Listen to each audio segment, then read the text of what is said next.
Hi everybody, Dr. Nick here. I'm the teacher who has written a book, A Teen Guide to Passing Exams. Passing exams is easy, I promise you it is. With very little alteration to your exam technique, I can have you flying through exams. Please listen to me, this is not difficult to do. But I'm going to start off today with the very important exams. I mean the major exams that you're terrified of, the one that you need to pass to become a doctor, the bar exam to become a lawyer, the entrance exam for some top universities, stuff like this, the one you're really worried about how you're going to pass it. And I'll be honest with you, you're going to need a little more work to do this than the other little adjustments I'm going to give you. Now, when I start off, I'm going to just say something and you're going to say, oh, we all know that.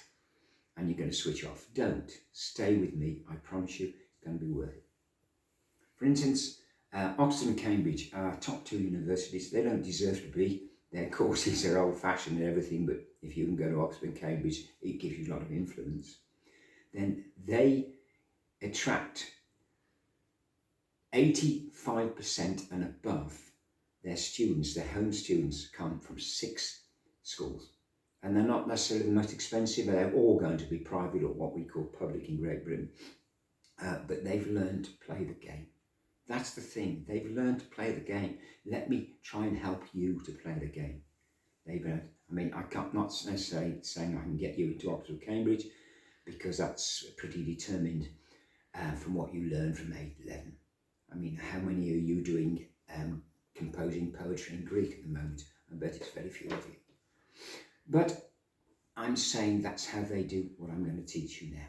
And that's when I taught in expensive schools, in posh schools, rather than the rough schools I usually teach in. Across the board, they use this technique for their pupils to exceed, to get high exam success.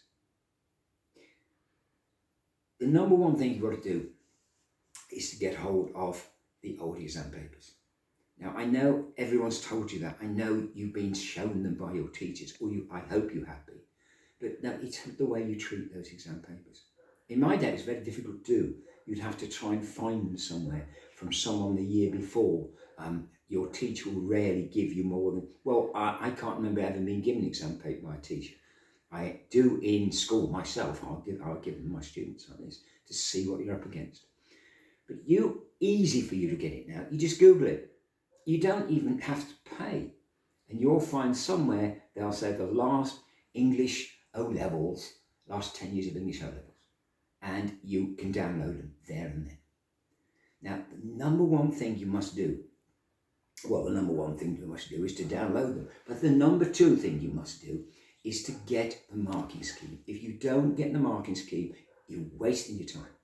Because you have no idea, unless you're a marker, yes, I'm a marker, right? And a question setter. Unless you use the marking scheme, you have no idea what they're looking for. And that will teach you. So you've got those 10 papers and get them fairly in advance. But you're running up to say, let's take A-level chemistry, something like that, okay?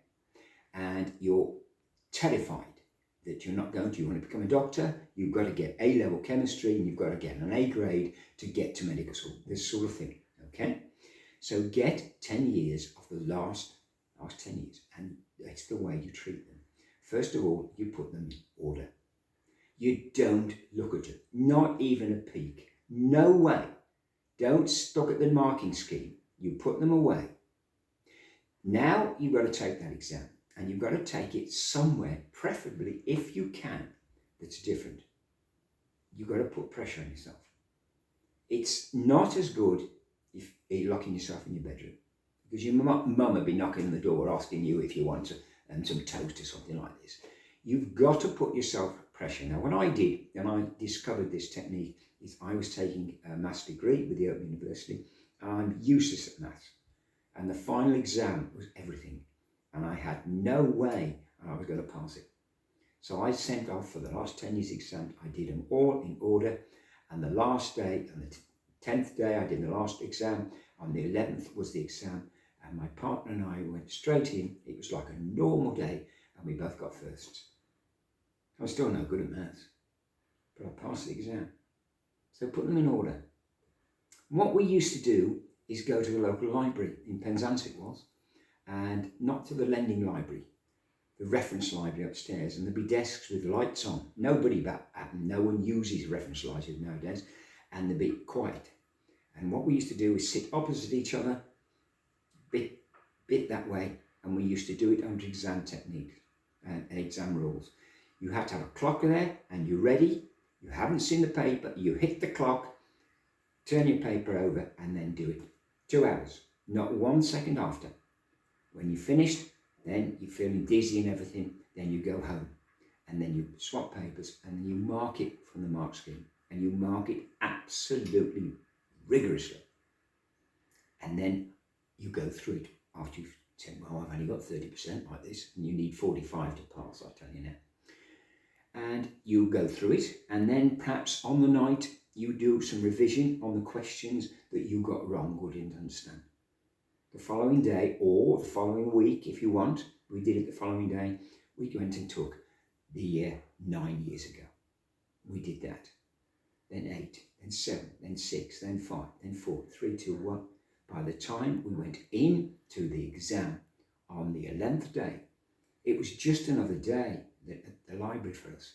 It was, the fear had gone completely, the pressure had gone. We knew what questions were coming up. We knew the order, and it was there right in front of you. Oh yes, it's graph sketching. Bang, like this, easy, like this. And I said, I got 87%, and Leslie, the girl I was doing the same degree with, she got 94, and she, to be honest, was as thick as a post. It takes the fear away. It's easy to pass exam, folks, if you'll listen to me. As I said, there's a bit of work in that. That's the hardest work I'm ever going to give you to do. All right? But you will learn to recognise what questions are coming up, what ones you need to answer specifically to get the most marks.